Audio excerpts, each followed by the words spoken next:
6월 13일 금요일 아침 묵상 역대상 15장 1절에서 15절 언약궤가 입성하던 날이라는 제목을 가지고 말씀을 살펴보도록 하겠습니다. 우리 이틀 전에 살펴봤지요. 다윗이 자신의 정권의 어떤 첫 출발을 위해서 또 사람들의 어떤 소망을 이루기 위해서 언약궤를 옮겨오는데 그 블레셋 지경과 이스라엘 지경의 접경지대에 있었던 언약궤로 물려오는데 그것을 베레스 우사가 소가 뛰노니까 그걸 손으로 만지다가 하나님 앞에 쳐죽임을 당하고 다윗이 굉장히 힘들어했죠. 그걸 통해서 우리가 알 수 있는 것이 하나님은 우리가 이렇게 마음대로 할 수 있는 분이 아니라 우리가 하나님의 뜻 가운데 순종하고 나아갈 때 그때 우리가 복을 받을 수 있다. 이런 것들을 좀 살펴봤죠. 그런 관점으로. 오늘도 보면 이제 다윗이 고민을 좀 많이 했던 것 같아요. 어떻게 이제 이 언약궤로 옮겨와야 될까? 그러면서 이제 하나님의 말씀을 찾았던 것 같아요. 그러니까 우리가 참 가슴 아픈 게 뭐냐면 하나님의 말씀에 언약궤를 운반하는 법들이 다 기록되어 있거든요. 수레로 하지 말고 사람이 어깨에 메고 일반인은 만질 수 없으나 레위인은 그것들을 할 수가 있고 정결하게 하며 성결하게 해야 되고 또 언약궤를 둘 성소를 마련해야 되며 이런 것들이 있는데 다윗과 이스라엘 백성들이 말씀을 보지 않았던 것 같아요. 그러니까 우리가 참 안타까운 게 뭐냐면 하나님이 참 겸손한 신앙을 축복하시는데 겸손한 신앙을 유교적인 관점으로 우리는 되게 많이 이해해요. 우리는 겸손을 자기를 낮추는 예라고 생각합니다. 한국 사람들 안에 세 가지 인식론이 있거든요. 그게 첫 번째가 이제 그 샤머니즘적 인식론이 있어요. 참 뿌리가 깊어요. 전 세계 불교의 성지를 제가 거의 다 봤다고 생각하시면 돼요. 불교의 성지에서 불교 전 세계 절이 많아요. 근데 산신각이 있는 나라 우리나라밖에 없어요. 어느 절에도 우리나라는 산신각이 있는 줄 있습니다. 불교의 교리하고 산신은 정면으로 배치돼요. 그런데 하도 이 샤머니즘적 기륭화복에 대한 뿌리가 종교심이 깊으니까 그 강력한 그 불교의 교리도 결국은 우리나라는 산신각을 흡수해요. 캐톨릭도 제사를 인정하면서 우리나라의 뿌리 깊은 그 조상에 대한 그것들을 받아들이고 한국교회도 전 세계 유례도 없는 추도 예배가 있어요. 추도 예배는 감리교에서 시작했는데 저는 나쁘다고 생각하진 않아요. 기념이니까 그런 가족을 기념하는 건 좋죠. 근데 그것도 참 대안이라고 생각해요. 없습니다. 추도 예배가 어디 있어요? 그러니까 이미 천국 가는데 뭘 추도하고 무슨 위인이길래 죄인을 추도해요. 가족이 기념하면서 서로의 예배를 드리는 건 좋죠. 그런 개념으로 저는 추도 예배를 인도해 드리고 기억하고 이렇게 저희 그 삶 가운데도 받아들이고 있습니다. 근데 그런 것이 되게 강하고요. 두 번째는 유교적 관념이 되게 강해요. 안수 집사가 높아요, 장로가 높아요, 집사가 높아요, 권사가 높아요. 미국 교회를 제가 경험해 봤잖아요. 미국 교회는 장로는 목양을 합니다. 목사들처럼. 목사가 신방을 주로 안 해요.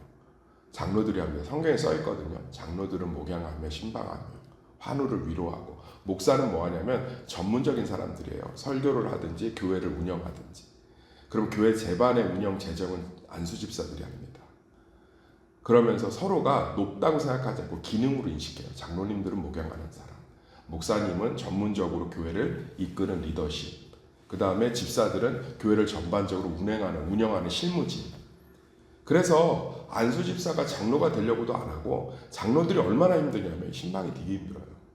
병원 신방까지 다 하기 때문에 미국 교회는 장로들이 3년에서 5년 휴직 제도가 거의 100% 있어요. 하도 힘드니까 휴직을 해요. 돈도 안 받아요, 장로들은. 그러니까 기능이란 말이에요. 근데 우리는 유교적 뿌리가 되게 강해요. 인의예지. 그래서 기독교도 그게 많이 들어와서요. 높낮이. 장로가 안수 집사도 훨씬 높아 보이죠. 권사, 집사가 어디 함부로 권사한테. 그죠? 그리고 또 뭐도 있죠? 또 한국교회는 그런 것도 있어요. 그러니까 어떤 덕목이 인내하는 거. 그래서 좋은 목사님은 인내하는 목사님이에요.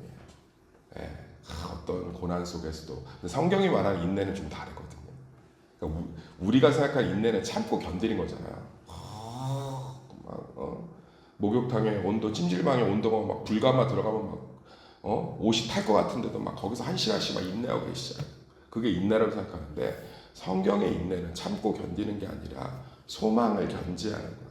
무슨 얘기냐면 하나님 위로하실 것이다. 하나님 지금도 함께 하신다. 하나님 도울 것이다. 어제 어떤 권사님이 저한테 이제 카톡을 길게 보내셨더라고요.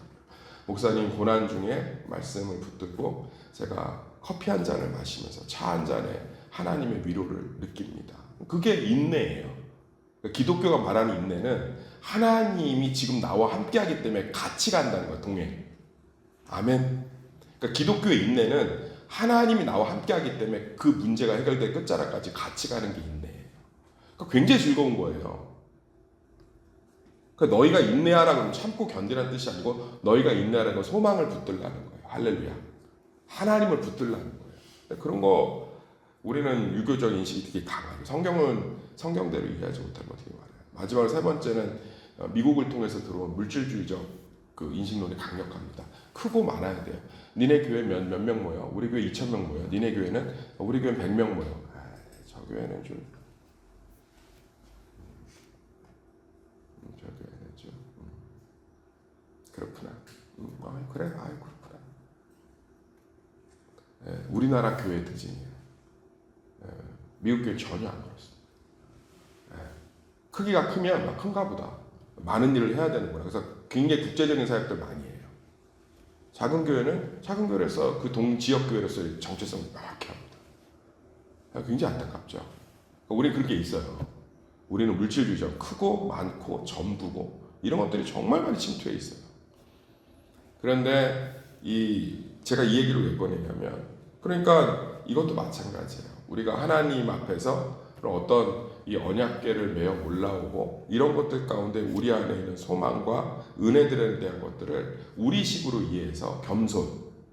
그래서 이 하나님 앞에 은혜와 소망을 누리는 겸손을 인의예지, 유교적, 자기를 낮추고 상대를 높이는 걸 겸손이라고 생각합니다. 아유 집사님 이거 되게 맛있어요. 아니에요. 제가 한 게 아닙니다. 유교적 이해죠. 유교적 겸손이죠. 성경이 말하는 겸손은 가치관을 내려놓는 거예요. 그러니까 지금 다윗이 자기의 정권을 위해서 언약궤를 갖고 오는 가치관을 내려놓고 말씀을 읽고 이거 진작했어야 될 일이잖아요. 언약궤를 메워올 거면 말씀대로 해야죠. 그래 안 그래요? 그러니까 말씀 앞에 자존심도 체면도 그동안 경험했던 것도 내려놓고 그 말씀 앞으로 나아가고 있잖아요. 그러니까 성도들이 겸손하면 축복을 받거든요. 겸손하면 문제가 해결되고 위로를 경험할 줄 믿습니다. 그 겸손은 하나님 이러면서 자기를 굽히는 게 아니고요. 철저하게 내 가치관과 내 생각을 내려놓고 하나님의 말씀으로 나오는 거예요. 그 말씀을 붙드는 거예요. 거기서부터 놀라운 언약궤의 축복이 시작되는 줄 믿습니다. 그러니까 다윗이 철저하게 내려놓잖아요. 이거 완전 체면 구겼죠. 정권 초기에 언약궤 갖고 와서 축제하면서 난 정말 새롭게 시작하려고 했는데 이제 그 체면 다 내려놓잖아요. 우리 말씀대로 하자. 규례대로 하자. 레위인들 다 모아라. 레위인들 다 모으고 하나님의 성소부터 마련하자. 그래서 하나님의 성소 마련하고 너희들 레위인들은 정결례를 레위기에 따라서 정결례를 행해라. 그리고선 언약궤를 가지고 오지 않습니까? 사랑하는 성도님들 말씀 앞에 나오시길 소망합니다. 그럼 말씀 앞에 나온다는 게 뭐냐? 지금 이제 들으면서 그렇지 말씀 앞에 나와야지 말씀 붙들어야지. 그걸 도덕이라고 해요. 도덕. 그러면 오늘 이 역대상 15장이 말씀해주는 이 레위기가 언약궤를 진 것, 이 말씀 앞에 그 말씀을 받아들이는 게 겸손인 줄 믿습니다. 그러니까 무슨 얘기냐? 레위인만 언약궤를 맬 수 있어요. 언약궤는 축복이에요. 하나님의 임재이기 때문에. 그럼 제가 질문할게요. 이 시대 레위인이 누구예요? 한번 답변해 보세요. 이 시대 레위인이 누구예요? 담임 목사예요? 안수받은 주의 종들이라고 얘기하는 목사들입니까? 베드로서를 통해서 우리 명확히 알죠. 이 시대 레위인들이 누구예요? 나예요. 따라합시다. 납니다. 너희는 왕같은 제사장이요 거룩한 하나님의 족속의 백성이라. 그럼 우리는 하나님의 언약궤 앞에 날마다 나올 수 있는 자격이 있는 줄 믿습니다. 이 말씀 앞에 내 가치관을 놓고 아유 제대로 못 살았어요. 제대로 못 살았어요. 나는 그런 고백 들으면 솔직히 질문해요 속으로. 언제 제대로 사셨는데요? 언제 제대로 살 건데요? 20년 전, 30년 전에도 제대로 못 살았는데 지금은 사세요? 20년 뒤에는 살겠습니까? 그래서 예수님 오신 줄 믿습니다. 내가 예수로 말미암아 영적인 제사장이요 레위인이 된 줄 믿으시길 소망합니다. 이 말씀을 붙드는 거예요. 이게 겸손이라는 거예요. 그래서 하나님의 언약궤의 보좌 앞에 날마다 기대를 갖고 나오시는 거예요. 이 언약궤가 이 말씀을 상징한단 말이에요. 이 말씀이 내 삶에 그대로 이루어질 줄 믿습니다. 그것은 내 공로와 내 의 때문이 아니라 예수 그리스도의 십자가의 공로로 말미암아 내가 의로운 제사장 레위인이 되었기 때문에 제사장은 이 언약궤는 제사장과 레위인들만 컨트롤할 수 있어요. 정결례를 행했다. 구약하고 신약을 하나도 연결을 못 줘 예수로. 그래서 여러분 정결례를 행해서 언약궤를 들고 왔습니다. 우리가 정결의 언약궤를 들 수 있습니다. 그럼 예수님은 여기 어디 있어요?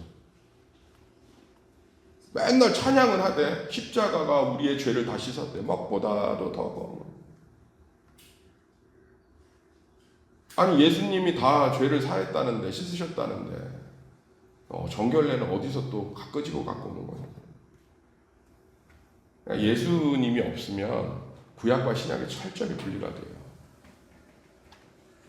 우리는 예수 안에서 이미 의로운 자가 된 줄 믿습니다. 우리에게 필요한 건 회개밖에 없어요. 죄를 인정하고 고백하는 것, 내가 죄인인 걸 받아들이는 것. 아멘. 예수 안에 우리는 참된 의인이 되었어. 정결례가 이미 그분의 피로 완전히 단번에 이루어져서 우리는 날마다 그분의 언약궤에 나올 수 있는 줄 믿습니다. 그러니까 겸손이 뭐예요? 제가 한 게 아닙니다. 제가 뭘 했다고 이게 아니라 진짜 겸손은 오늘 말씀을 보면 내가 영적인 레위인 걸 알고 삶에서 날마다 무너지고 실패해도 다시 주님의 기도 자리에 나와 엎드리고 기도가 끝난 뒤에는 예수님의 이름으로 청구했기 때문에 응답하실 것을 소망을 붙들며 인내하고 내가 날마다 실수하고 넘어지고 부족한 사람이지만 주님의 은혜의 보좌를 담대히 붙잡고 소망하며 주님의 사명들을 감당하고 우리 집이 참 부족하고 연약하고 가난하고 아프지만 내가 영적인 레위인이요 예수 그리스도의 보혈로 정결케 됨을 받아들이면서 날마다 소망을 가지고 가정을 돌보고 이게 겸손인 줄 믿습니다.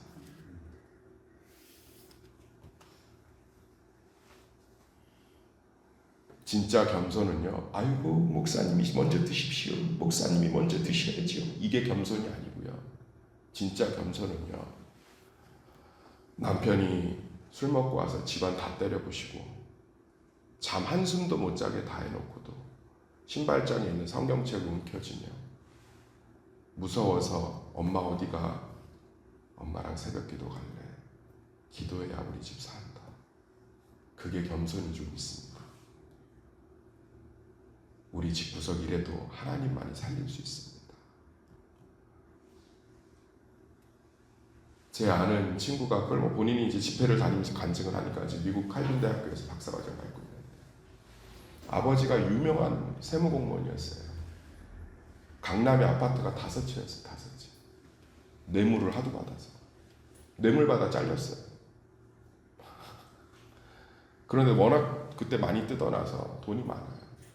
자기 어머니한테는 200만 원 생활비 외에는 절대 안 주고 달라고 하면 난리가 나요. 그런데 남의 모르는 사람 결혼식 축의금을 500만 원씩 해요. 그 부인이 얼마나 그리고 2집 살림, 3집 살림.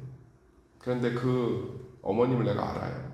권사님이신데 하도 스트레스를 받아서 유방암이 전이가 돼갖고 이제 마지막이에요. 그 수술도. 그래서 이제 이 목사님 제 친구죠. 간증제 집회 때 얘기하는데 다짐을 한 거예요. 어머니가 돌아가시는 장례식날은 아버지를 죽이겠다. 나는 어머님이 딱 돌아가시는 그날 아버지를 죽이겠다. 예수 안 믿었어요. 그런데 마지막 수술실에 들어가는데 부르더래요. 아들을. 한서봐. 그러면서 손에 성경책을 쥐어주면서 엄마가 없고 아무리 억울하고 힘들어도 이거 붙들면서 한다. 너는 엄마가 고생하고 힘들기만 했던 것 같지? 그렇지 않아. 나는 이게 있어서 참 행복했단다. 이거 붙들면서 한다. 엄마 이 수술실에 들어가면 못 나올 가능성이 높다. 그 두 아들이 예수를 믿고 할렐루야 아버지를 용서하고 그 아버지가 지금은 모 교회 장로님이 되어 있고 어머님은 지금도 살아서 그 아픔을 간증하고 다니시고 사랑하는 성도님들 겸손이 뭔지 다윗이 왜 언약궤를 실패했다가 다시금 기쁨의 언약궤를 가져올 수 있는지 그 다윗이 춤추는 것을 비웃던 사울의 딸은 왜 태가 다쳤는지 우리 삶 가운데 다시금 하나님의 보좌 앞으로 날마다 담대히 나오시기를 소망합니다. 우리는 그럴 만한 충분한 자격과 지위를 의로움을 예수 그리스도의 십자가로 말미암아 얻은 줄 믿습니다. 그 은혜를 침노하고 사모하고 두드리고 찾고 구하는 우리 성도들이 되시기를 예수 이름으로 축원합니다.